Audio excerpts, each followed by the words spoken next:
课文：早饭吃不吃没关系吗？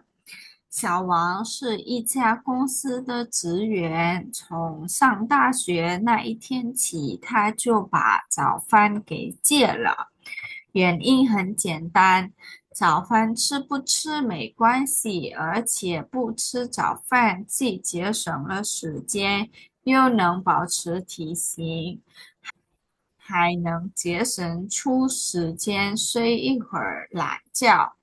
人们常说不吃早饭有害健康，这话小王也听说过，但早饭戒了快10年了，自己活得好好的。看来早饭吃不吃没什么关系。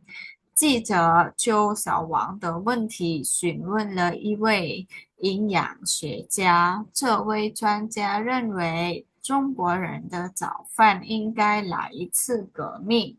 我们不仅要吃早饭，而且要吃好早饭。据调查，有40%的年轻人不吃早饭，还有相当多的人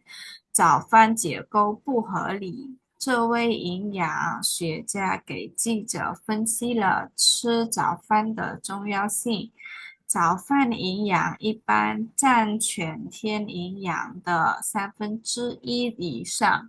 不吃早饭会造成精力不集中、情绪低落，容易引发胃病和肠炎，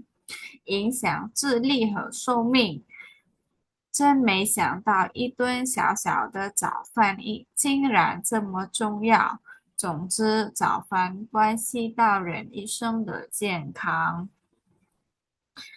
早饭吃不吃没关系嘛បាយព្រឹកញ៉ាំឬក៏មិនញ៉ាំវាមានប៉ះពាល់វាមានប៉ះពាល់អីអត់ណា早饭គឺបាយព្រឹក没关系គឺអត់អីទេមែនណាបែបហ្នឹង小王គឺឈ្មោះ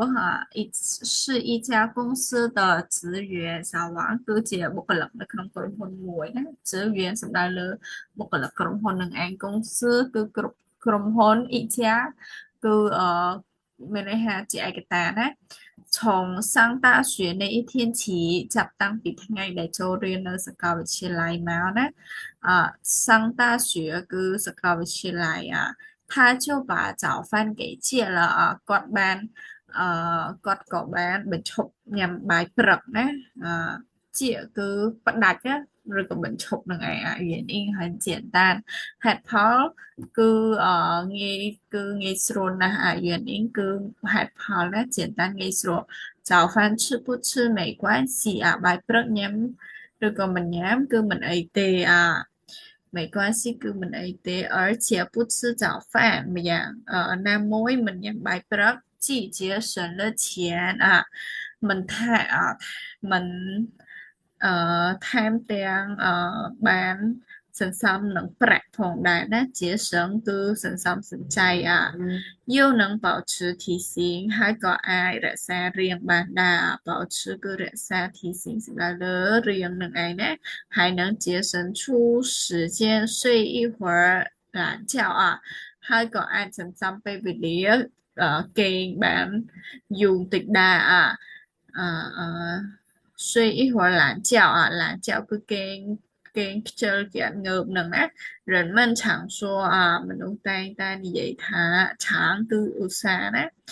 不吃早饭有害健康មិនញ៉ាំបាយព្រឹកមានផលប៉ះពាល់ដល់សុខភាពណា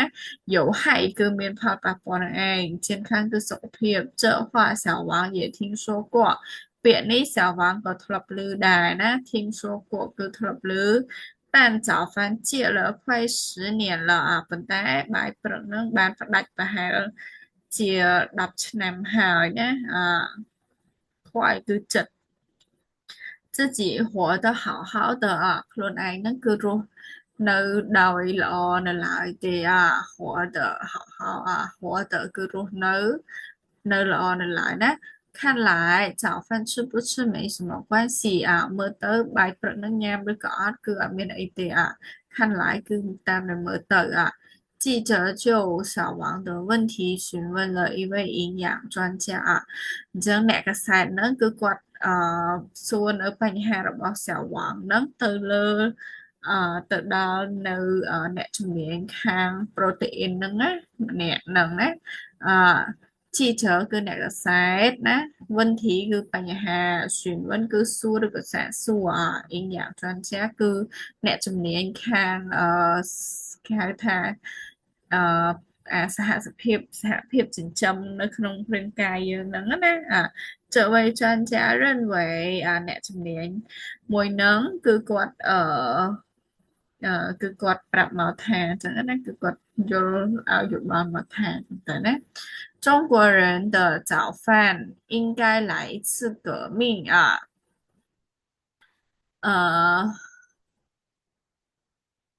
បាយព្រឹករបស់ជនជាតិចិនហ្នឹងគួរតែធ្វើការគេហៅថាបះបោម្ដងណាជាមួយយើងមើលមានន័យថាម៉េចណោះ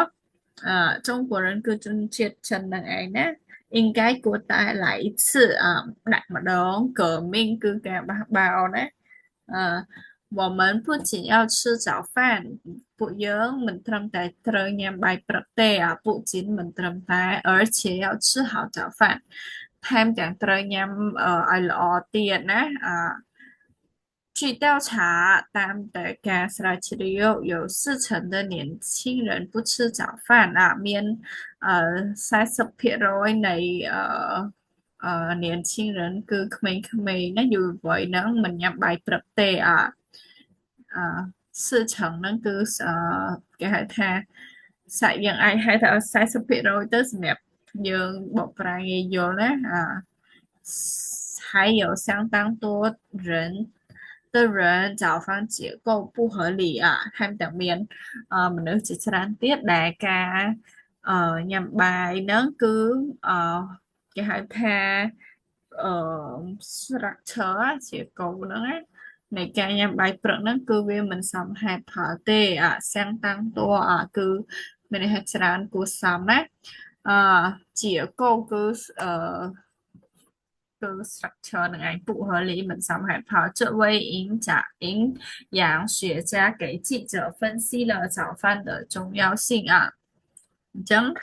អ្នកជំនាញខាង protein ហ្នឹងគឺគាត់បានវិភាគអំពីភាពសំខាន់នៃការញ៉ាំបាយព្រឹកហ្នឹងទៅឲ្យអ្នកកាសែតនឹងស្ដាប់ណា分析គឺវិភាគ重要性គឺភាពសំខាន់早饭营养一般占全天营养的1/3以上早饭营养បាយគេហៅថាភាពចិញ្ចឹមនៅក្នុងបាយព្រឹកហ្នឹងណាគឺវាបានគ្របដណ្ដប់ទៅលើភាពចិញ្ចឹមនៅក្នុងមួយថ្ងៃដែលយើងស្រូបហ្នឹងគឺវាគ្របដណ្ដប់ទៅលើ1/3ទៅហើយណា一般គឺជាទូទៅច័ន្ទគឺគ្រប់ដណ្ដប់ណា全天គឺពេញមួយថ្ងៃណានេះ1/3គេហៅ1/3以上1/3ឡើងទៅ不吃早饭会造成精力不集中មិនញ៉ាំបាយព្រឹកវានឹងធ្វើឲ្យការបដោតអារម្មណ៍របស់យើងនឹងវាអត់បដោតចឹងណា造成គឺបណ្ដាលឲ្យ精力គឺការអារម្មណ៍របស់យើងនឹងណា不集中មិនបដោតណា情绪低落អារម្មណ៍គឺមានការធ្លាក់ចុះណា情绪គឺអារម្មណ៍របស់យើងនឹងឯង低落គឺធ្លាក់ចុះ容易引发胃病和肠炎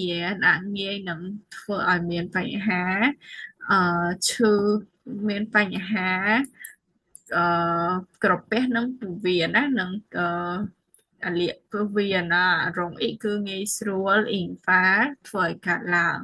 胃病គឺជំងឺក្រពះឆាងយានគឺគេហៅថាអាលៀកពោះវៀន影响智力和寿命影响គឺប៉ះពាល់ដល់ណា智力គឺបញ្ញាហើយ寿命គឺអាយុគេហៅថាអាយុជីវិតណា真没想到一顿小小的早饭竟然这么重要啊！不接根本的撒白不，白不，một về nó về miền sả sầm khăn đó thằng nàng nè chân mấy sáng tạo cứ bật chỉ cần mình đàn men ít tuần cứ mỗi về xéo xéo cái sự đại lơ bài bật tồi tệ nè chinh rán cứ bài này nó cứ việc การนิยายจริงๆแบบเหียบนะ这么重要สำคัญแบบนี้总之สรุปแล้ว早饭关系到人一生的健康บายประกอบปะปอดอหรือกับเป็นตำแหน่งตำแหน่งดอสุขภาพหรือเปล่ามนุษย์ในขนมมือชีวิตหนึ่ง